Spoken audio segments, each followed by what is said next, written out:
There are moments when you realize you aren't actually angry because of what just happened, but because of the feeling of being pulled away from yourself. A casual remark, a disrespectful look, an unanswered message, and suddenly your inner peace vanishes. It's not because the event was too significant, but because your reaction arrived before you could even realize what was going on. We often think that others make us lose our composure, but the truth is much harder to accept. We are the ones who gave them that power. Most people live in a state of reaction, reacting to words, reacting to attitudes, reacting to things that don't go as expected. Day after day, we are pulled away by emotions as if our inner self were an open door that anyone could walk through and disturb. And then we wonder why we are exhausted, why a small matter can ruin an entire day, and why calmness seems like something so fragile. But the problem does not lie in the outside world. It lies in the way we have become accustomed to reacting to that world. Stoicism does not teach you to become cold, nor does it teach you to pretend to be emotionless. It teaches you something far more subtle. Calmness is a skill, and that skill can be trained. Not to avoid life, but to stand firm within it. Not to defeat others, but to no longer be controlled by them. When you learn how to stay calm, you don't lose your power. You are reclaiming the power that you unconsciously gave away a long time ago. This video is not a list of quick tips. It is an internal journey. 10 milestones of awareness, gently guided so you can see more clearly how you react, how you judge, and how you can choose differently. Not instantly, not perfectly, but moment by moment.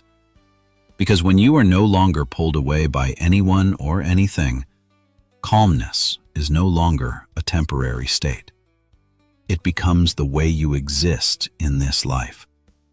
And all calmness, no matter how great, always begins with a very small moment. The moment you realize what is truly within your control and what is not. Principle 1.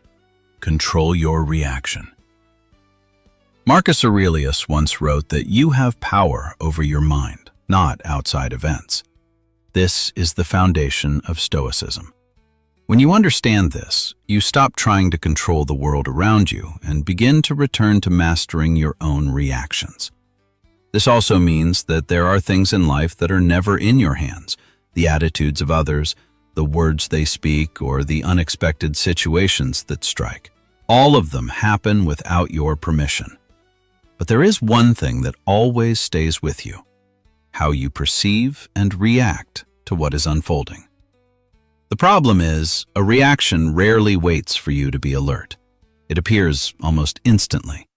A remark that hurts your pride, a look that makes you feel dismissed, something that doesn't go the way you wanted. And before you can even realize it, emotion has taken the lead. You react out of habit, and only afterward do you find that you have gone further than you truly intended. What makes you lose your composure is not the event itself, but the habit of reacting that was formed long ago.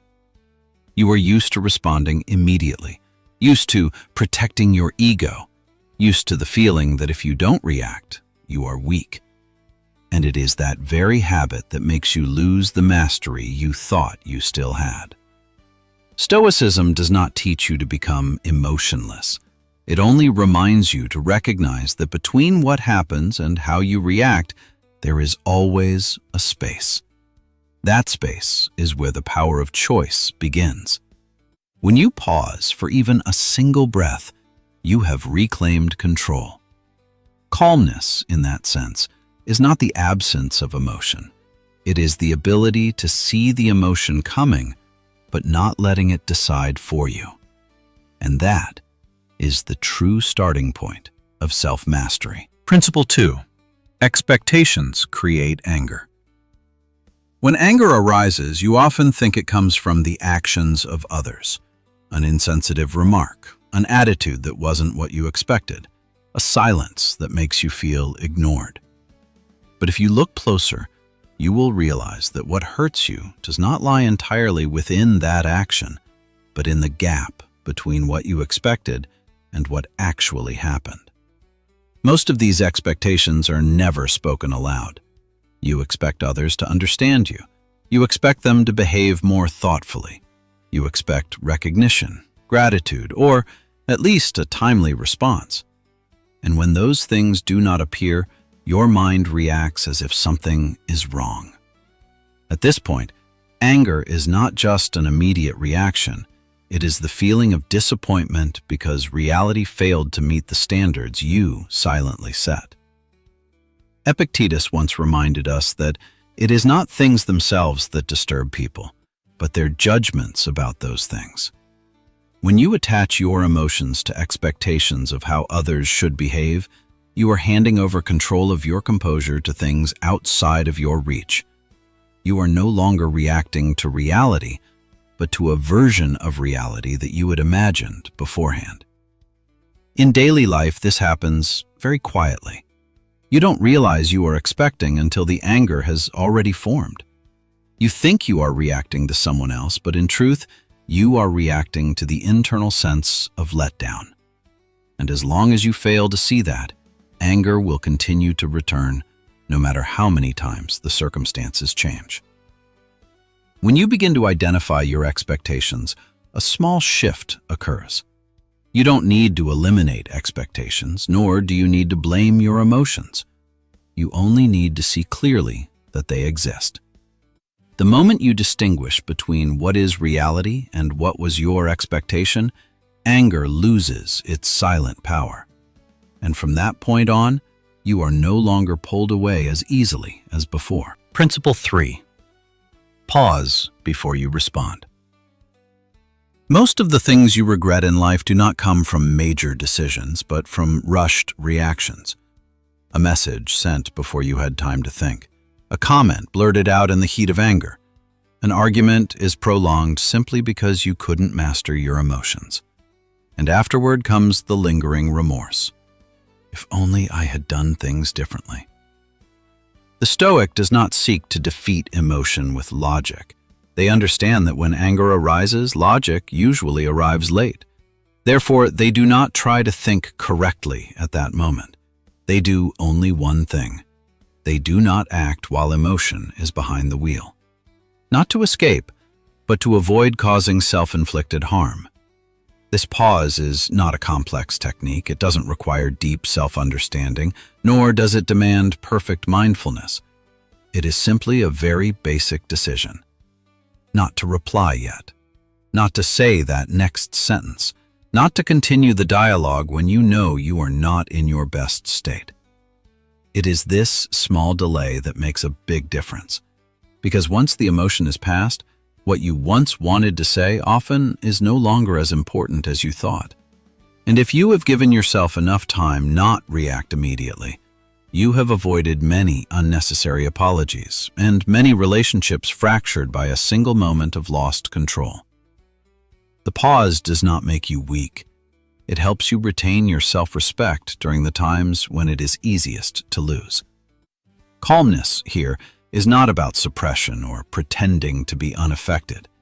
It is the ability to allow the emotion to appear without giving it the power to decide for you. When you learn how to pause before you respond, you aren't just avoiding mistakes, you are building a form of silent strength that very few people have the patience to cultivate. Principle 4. Silence is self-mastery. Sometimes the most powerful thing you can do in a conversation is to say nothing at all. We are taught that we must speak up to defend ourselves, respond so as not to be looked down upon, and prove our point so as not to lose. But many times, what causes you to lose your self-respect is not silence, but the words that burst out simply to soothe a provoked ego. You speak not because you need to, but because you cannot stand the feeling of being challenged. There are situations where you could absolutely strike back. You have the logic, you have the evidence. You could even win that argument. But you still choose silence, not because you lack the ability, but because you realize that proving yourself right now brings nothing but exhaustion. Some conversations do not need to be won. They only need to be left behind. Marcus Aurelius once reminded himself that a person's value does not lie in how quickly they react, but in whether they can maintain their composure when tested. When you are silent at the right time, you do not lose your voice. You simply refuse to let your emotions speak for you. Timely silence is not avoidance. It is the clarity to recognize that not every provocation requires an answer, and not every misunderstanding needs to be cleared up immediately. When you do not respond, you do not lose. You simply refuse to participate in an exchange that offers nothing but weariness. There is a vast difference between silence out of fear and silence out of mastery. Silence out of fear makes you shrink. Silence out of mastery helps you stand firm. It keeps you in the position of the observer rather than the one dragged into the emotional vortex of others. And in many situations, that is the safest position for your dignity. Principle 5. Not everything is personal. There are very small moments, yet they are enough to make you start doubting yourself. A message is sent that receives no reply. Someone's attitude suddenly shifts. A person gradually drifts away without reason. And almost immediately, a familiar question echoes in your mind. What did I do wrong? We often don't realize how quickly we interpret everything. In just a few seconds, the mind manages to construct a story where you are always the cause. But much of our pain does not come from what actually happened, but from the extra details you imagined. Most of what others say and do does not start with you. It starts with the pressures, the exhaustion, and the internal battles that you cannot see. Seneca once wrote, "We suffer more in imagination than in reality." This is very true for these moments. Someone is silent and you feel excluded. Someone is irritable and you assume you caused it. But many changes in the attitudes of others simply reflect their state of mind, not your value. When you stop viewing every reaction around you as a message intended specifically for you, a sense of relief emerges. You no longer have to be defensive before every glance, no longer have to explain every silence, and no longer have to adjust yourself to fit the moods of others. You return to them the responsibility for their emotions and keep for yourself the necessary tranquility. When you stop personalizing everything, peace begins to appear. You no longer have to be defensive before every glance, no longer have to adjust yourself to fit the moods of others. You return to them the responsibility for their emotions and keep for yourself the necessary tranquility. That is when you stop carrying on your shoulders things that never belonged to you. Principle 6. Choose your battles. Not every provocation needs to be answered. Not every disagreement needs to be clarified. And not every argument requires you to step in and prove you are right. But the instinct of the ego often makes you forget that. It whispers that if you remain silent, you are losing. If you let it go, you are weak. And if you don't react, you are letting others get the better of you. The truth is, many confrontations bring nothing but depletion. You may win in words, but lose in peace. You may prove yourself right, but at the cost of time, energy, and emotions that you will never get back. It's not because you aren't strong enough to confront, but because you are clear-headed enough to realize that the battle is not worth it. Sometimes, the only thing you need to do is not to react, but to take a step back. Not to think deeper, but to look wider. What is frustrating you now may seem massive in this moment, but it rarely maintains its importance over time. When you ask yourself that question, many confrontations naturally lose their weight. Choosing your battles does not make you smaller. It makes it clearer. You save your energy for what truly matters, your work, your growth, and the relationships worth protecting. And when you learn to be selective in this way, you aren't just protecting your inner peace. You are living more intentionally instead of letting circumstances and others decide for you. Principle 7. Let go of the need to prove. There are times when you realize you are speaking not to clarify the truth, but to soothe an uncomfortable feeling within. The feeling of being doubted, being misunderstood, being seen in a way that doesn't align with who you think you are. And almost instinctively, you want to explain. You want to say more. You want to prove that the other person is seeing it wrong. But the more you try to prove yourself, the deeper you are pulled into a familiar loop. Every explanation opens up a new doubt. Every attempt to clarify forces you to say even more. Very quickly, what matters is no longer right or wrong, but the feeling of not being properly recognized. And in that very moment, composure begins to slip away. There is a truth that is not easy to accept. Your value does not increase every time you win an argument. It also does not decrease just because someone fails to understand you. What is truly solid does not need to be defended with constant words. It stands on its own, even in silence. When you stop trying to make everyone understand you immediately, you are no longer pressured to react, to clarify, or to prove yourself in every moment. You let time and actions speak for you, instead of trying to persuade while emotions are still interfering. Letting go of the need to prove yourself does not make you weaker. It helps you retain your tranquility. When you no longer need validation to feel enough, you begin to truly stand firm. Principle 8. Your body warns you first. Before you can even name an emotion, your body has already reacted. A heartbeat faster than usual, tense shoulders, a clenched jaw, a heavy feeling in your chest that you cannot immediately explain. You often ignore these signals, assuming they are just fleeting fatigue, but many times the body has recognized that something is wrong before the mind even understands what is happening. When tension appears, you usually try to justify it through thoughts.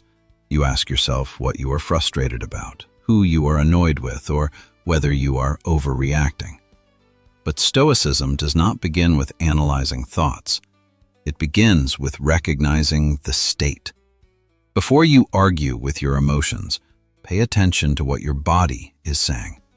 For the body does not know how to lie, and it does not need a story to react. There is a reason why many impulsive reactions happen so quickly. It's not because you lack logic, but because you missed the first warning signal. When the body tenses up, the mind easily finds a reason to react. And if you only pay attention to your thoughts without recognizing your physical state, you are almost always one step behind. When you start listening to these signals, a subtle shift occurs. You realize you are being pulled in before you are completely swept away. A rapid breath becomes a reminder to stop. A feeling of constriction becomes a sign that this is not the time to respond. Stoicism, at a deeper level, is not just about mastering thoughts. It is the ability to return to the body before the mind constructs its story. When you learn to recognize these early signals, you don't have to struggle to be calm. You are calmer sooner, and many regrettable reactions will never have to happen. Principle 9. Let go to stay free. There are times when you think you have moved on. The past is no longer mentioned. That person is no longer present. Those circumstances do not repeat. But as soon as a familiar detail appears, a voice, an attitude, a reminiscent situation, your body reacts as if everything had never ended. You realize that you have left the situation, but the reaction remains. It is not a clear memory, but a familiar feeling that refuses to leave. As soon as that old spot is touched, the reflex immediately returns. You know you are no longer in that situation, but the reflex does not care.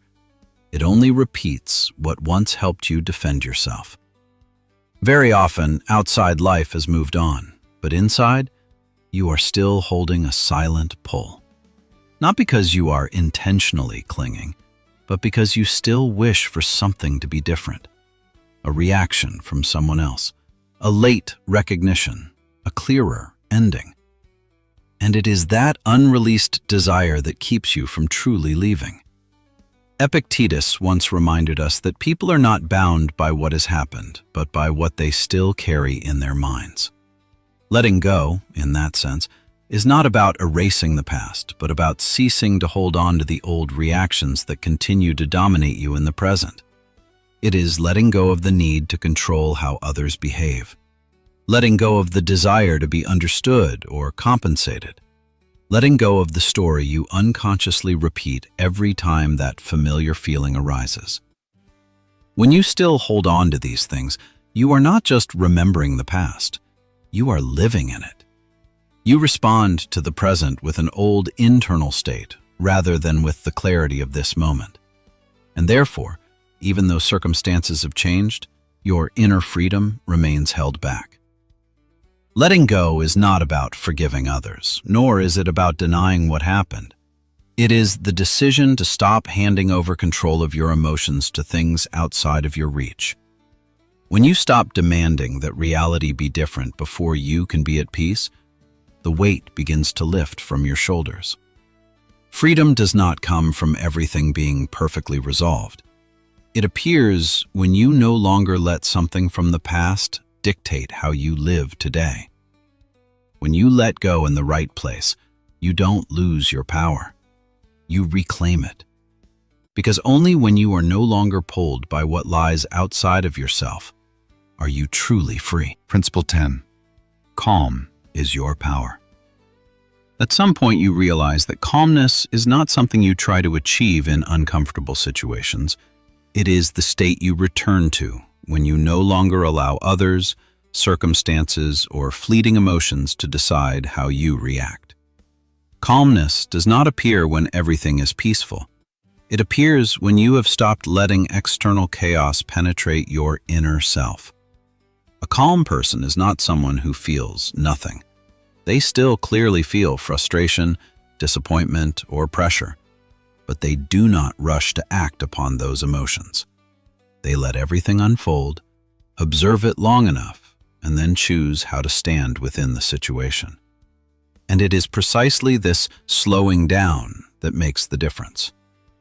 Marcus Aurelius, a Roman emperor and Stoic philosopher, did not write his meditations in peace.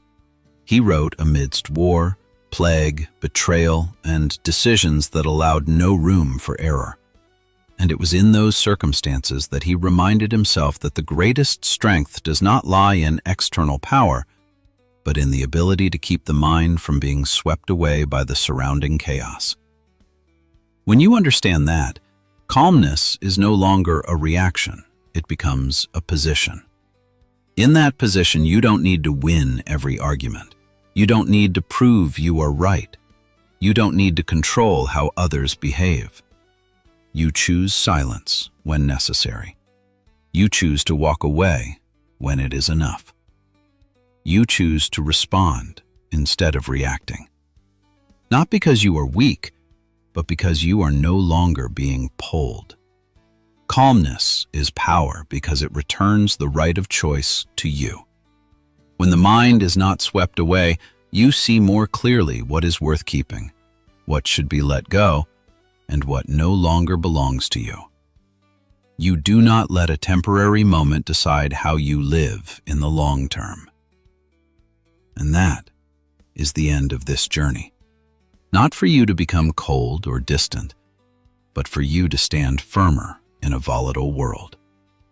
When you maintain your calmness, you don't need to be loud to prove your strength, because that composure itself says it all. Every principle you have just gone through leads to a common point. The power to choose how you react always belongs to you. When you let go in the right place, you become lighter. When you pause at the right time, you become clearer. When you do not let the outside world decide your internal state, you become free. No need to prove anything. No need for noise. Calmness itself is power.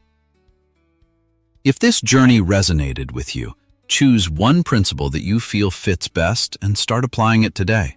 Just one. And observe how things gradually change. Don't forget to like and subscribe to the Stoic Journey channel to continue accompanying us on the path of practicing Stoicism.